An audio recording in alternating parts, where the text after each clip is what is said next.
Hi, this is Naveen Samuel, and this is podcast number 5, and I am with Dr. David Black. He has been practicing for 43 years, and he decided to become a dental consultant, and I want to welcome you to the show, Dr. Black. Well, thank you. I'm glad to be here. Just go ahead and call me David. All right, David. Well, David, let me ask you a first question. Tell us a little bit more about your background. Well, I graduated from West Virginia University in 1971. I practiced private practice for 43 years, and toward the end, I ended up just doing mostly cosmetic and restorative dentistry. My background includes studying with Dr. Pankey. I was lucky enough to actually hear him speak back in the 70s. Dawson, Dr. Coy, Spear, Nash, Rosenthal, and Dickerson. I took continuums in cosmetic dentistry with them, and then my practice evolved, into a pretty high percentage of cosmetic and restorative dentistry, including the CERAC and Waterley's technology. That is great. So at some time in your career, you decided you wanted to do more, or you wanted to go into dental consulting. Can you give us a little bit of what led you decide to do that? Yes.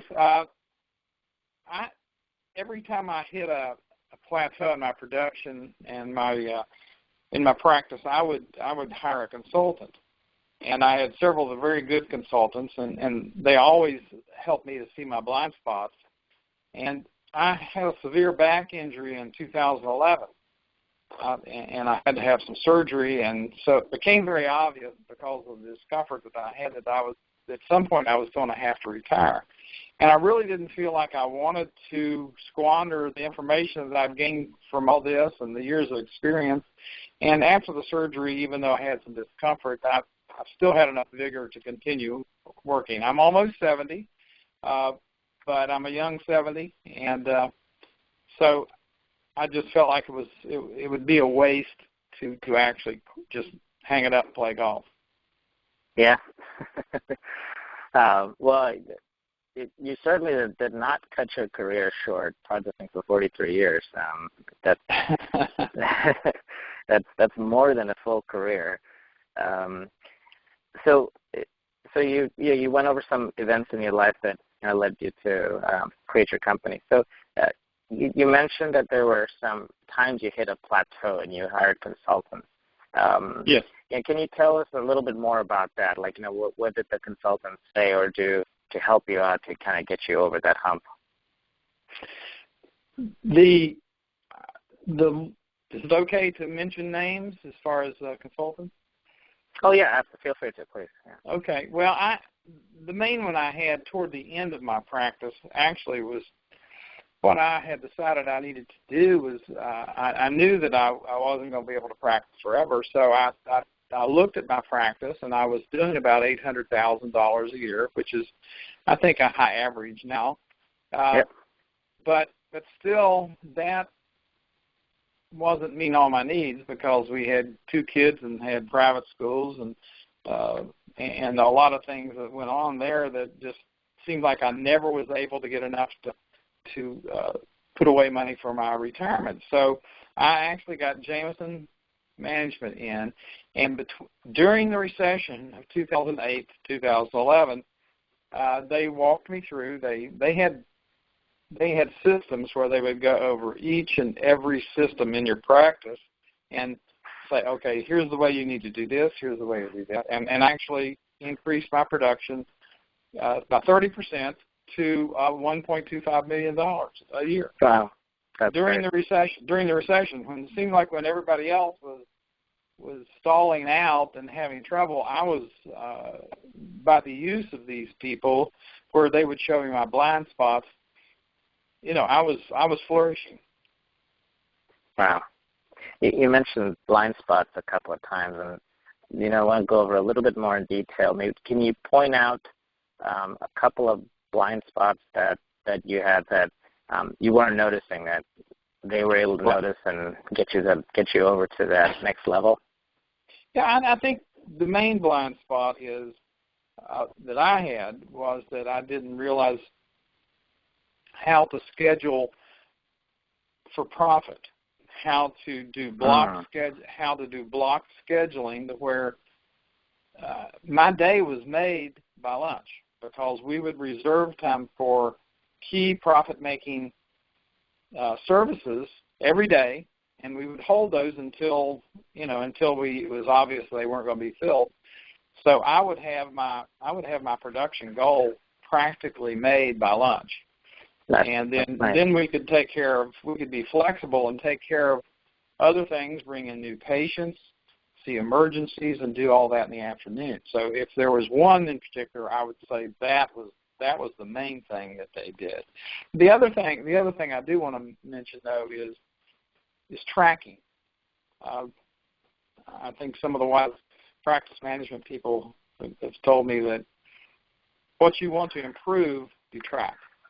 If you don't know what you want to make in a day, then you never know whether you've made it or not. So I actually had a graph on my bulletin board in behind my desk that tracked what my daily and monthly goal was, and I would track it every day so that if I was behind, I knew I needed to kick it up a notch, and so that I could make the goals that I set for every month. You don't make them every day, but if you'll track it over a month's time, if you figure out how to do it and work the systems correctly, then that's how you can improve your production. Sure. Looks like they recognize something that could definitely help you out to get you to that next level. Yes, they should. So how long have you been doing consulting right now? I started sort of easing into it by teaching at a local residency program. I started about 3 years ago. I started doing that to where I would give 1 and 2 hour presentations on restorative dentistry and on practice management. Okay. But I really kicked off. It's been 16 months ago, I guess. It was a year ago, January. I decided to go ahead and start. And I retired from clinical dentistry in May of last year. So it's pretty much been full time for a little over a year, and part time for a year and a half. Okay, that's great. So can you give us a specific example of how you've been able to help somebody? Yes. When you start out, I had some certain perceptions about what I thought I would be doing, the services I rendered, and that's the reason I named my company Pinpoint. I thought, well, I'll just pinpoint certain things, and I'll do these and I won't do those.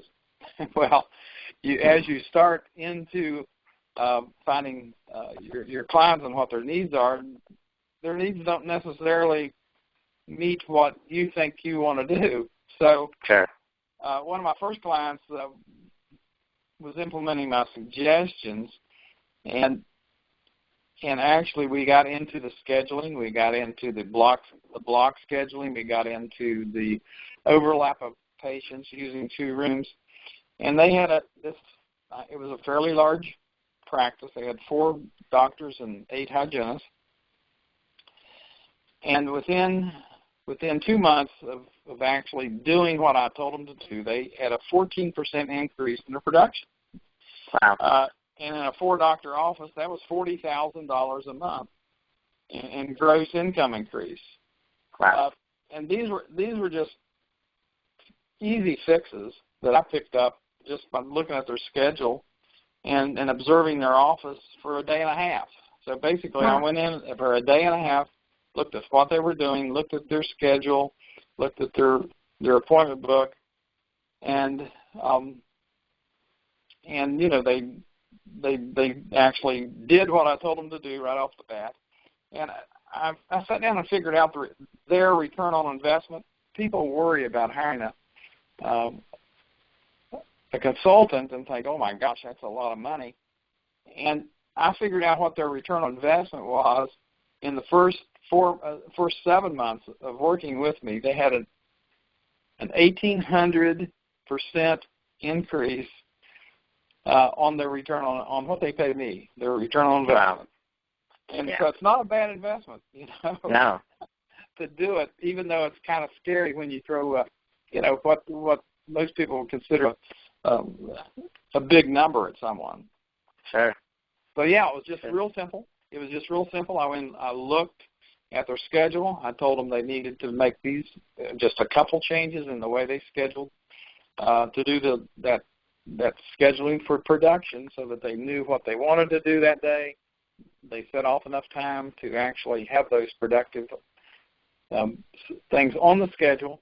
When you fill up your book with all kinds of stuff, you don't have the room to put the productive procedures in there. So that's the important thing, is you hold spots so that you can pick up, like if you had a hygienist who found someone who needed a crown, and if you had a time next week instead of 3 months from now, then you could get them in sooner and you could keep your productivity up.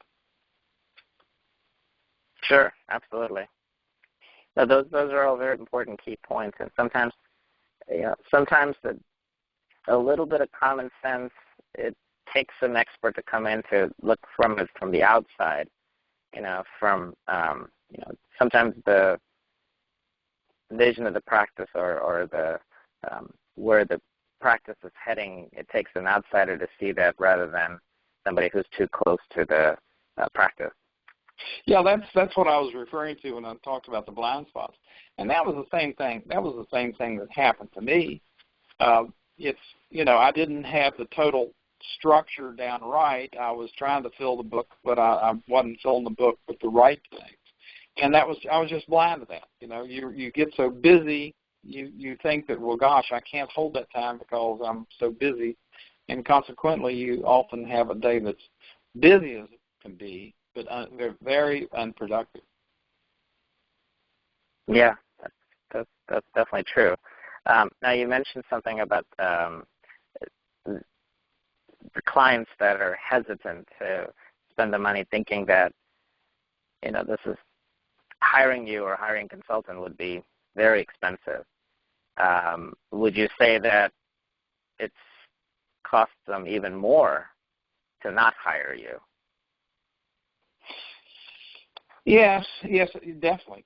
I know that some of the big consulting firms charge a lot, but here again, as a Pinpoint, I can sort of cherry pick and just say I only want to work on this, or I only want to work on that, or they can say that to me, and not go in and get the one size fits all thing.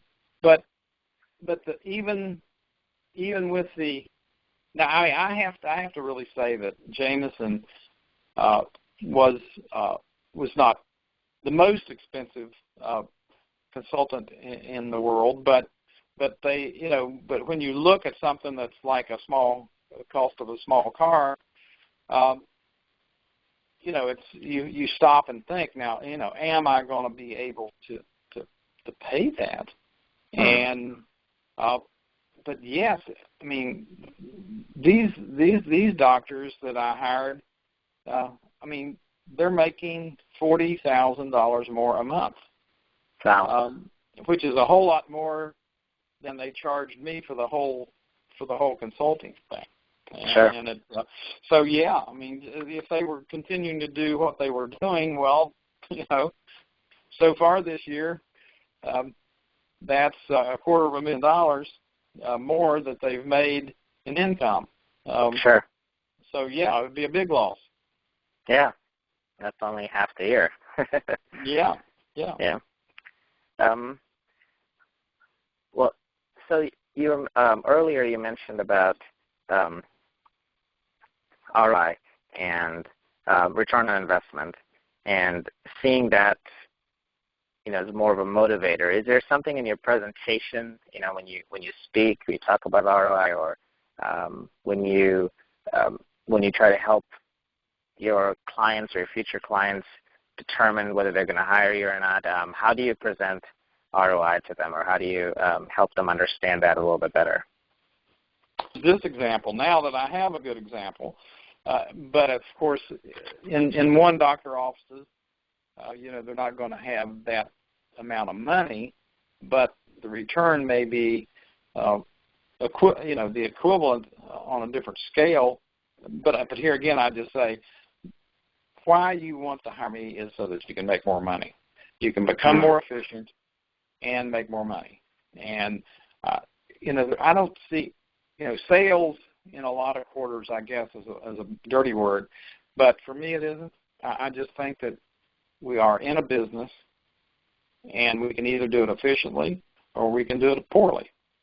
And if we do it efficiently, we can make more money. And so that's the argument I make. I'm just going to make you more efficient. I'm going to give you some systems that if you do them, and it's up to them, it's not up to me. All I do is consult. I analyze and give advice. And if they will follow my advice, they're time true. These are things that have been going on for years and years. This isn't, I didn't invent this. This is plagiarism at its best. This is information that they've heard 10 times, 20 times, 50 times, and I'm just holding their feet to the fire. I can, I just tell them this has worked. It will work if you'll do it, and then I put it in their court.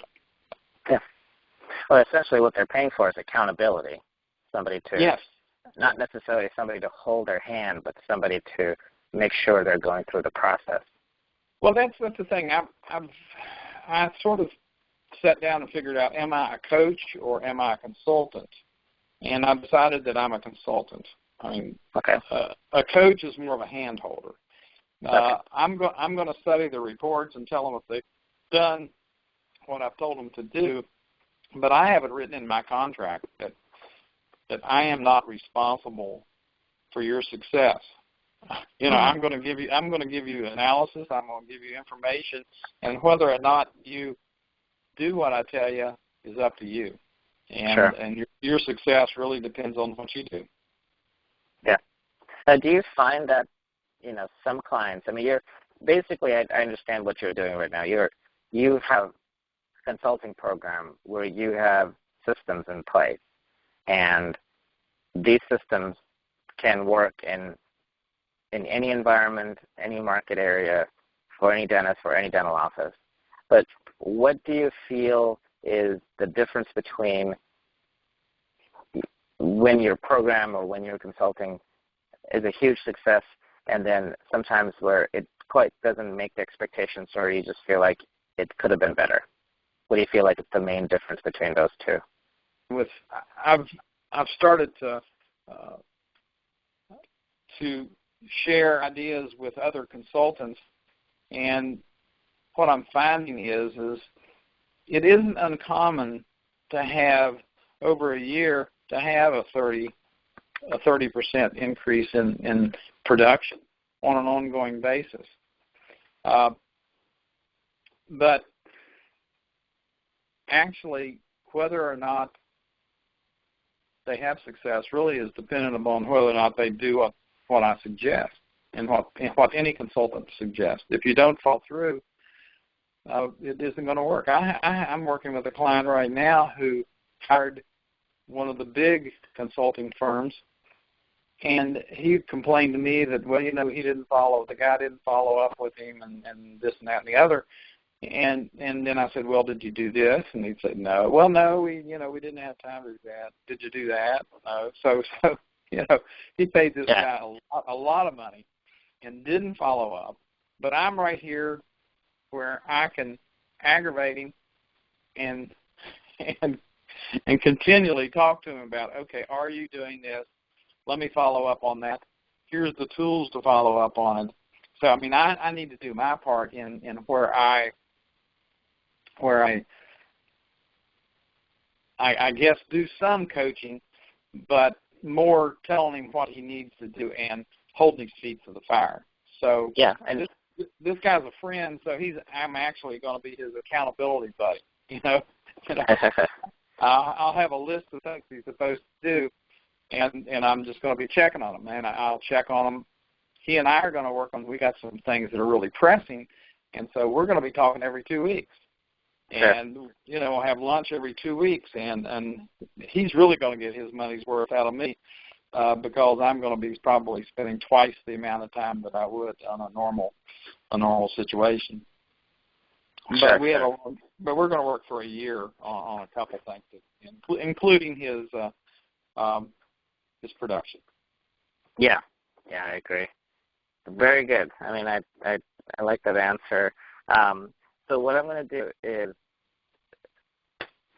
talk to you probably in a couple of months, and I want to plan for it and follow up on a couple of stories if you don't mind, and figure out, especially with this story, what you just told me about this new client of yours, and see where it's heading. And okay. I would love to do some follow-up interviews with you, and definitely find out the progress for your business too. One of the main points, the main reasons I started this podcast area was to bring more exposure to dental consultants in your situation. You've been consulting for about 3 years, and I've talked to a few consultants. They've been consulting for about 30 years, but right. Everyone has different perspectives. When you started off, times have changed, things have changed, and but those same dental consultants who've been in business for 30 years, they were not dentists who practiced for 43 years. So you definitely have a different perspective. Yes. Than what you're bringing. I feel like that is one of the advantages that I have. I've actually walked through this from the other side rather than some guy who blows into town and tells you need to change the system. Mm-hmm. So that's and I'll look forward to. I think I'm going to have an exciting story with this new client I've just started with. That's it ought to be fun to follow up on. He's actually doing an associate is going to be buying in. We're going to try to work on some budgeting things, and we're also working on the practice management part about how to increase production and get the scheduling correct. So it's multifaceted. It'd be good. I don't know if I didn't tell you, but one of the questions you posed ahead of time was about did I have any e-books or anything like that? Oh, that's right. I was just about to get to that part. Yeah. Yeah. So do you have? Okay. Are you working on something right now, or do you already? Well, I'm trying to compile something, but actually, I've had multiple articles in the Dental Practice Management magazine, so you can find a lot of my things there. Also, I've written for a guy named David Rice who speaks to dental students and immediate postgrads. He has a website called IgniteDDS.com, and I have some blog posts on that too. So those are free for anybody who wants to go look those up. Okay. And I talk about several of these types of things. Okay. No, that's great. And what I'll do is I'll go ahead and have the links for those websites if they're online. We can have the links along with when I post the podcast interview on Facebook, on the Facebook group. The link will be on there too. Okay. I have about I think it's 8 or 9 articles I have in dental practice management over the past year. Okay. That sounds good. Well, the last thing is that I wanted to ask you is we already went over this as far as people listening to this podcast. The special offer you're trying to make for them is to give them your article. Well, also, if anybody wants to talk to me about what their needs are, I'll give them a free 1-hour interview. Oh, that's great. They can do a phone interview with me, and I can do some limited assessment from that, and then at that point they can decide, hey, is this guy worth talking to or not? Okay, that's great. And last thing, how can people get in touch with you? My email address is david@pinpoint-dental.com. And my cell phone number is 540-354-2181. Okay. And I'll make sure to post that information on the posting for the podcast interview too. So, well, David, thank you so much. Go ahead and hang on the line for a few more minutes, and I'm going to go ahead and close up this recording. Thank you for being with us, for everybody. Thank you. I enjoyed the being. Okay.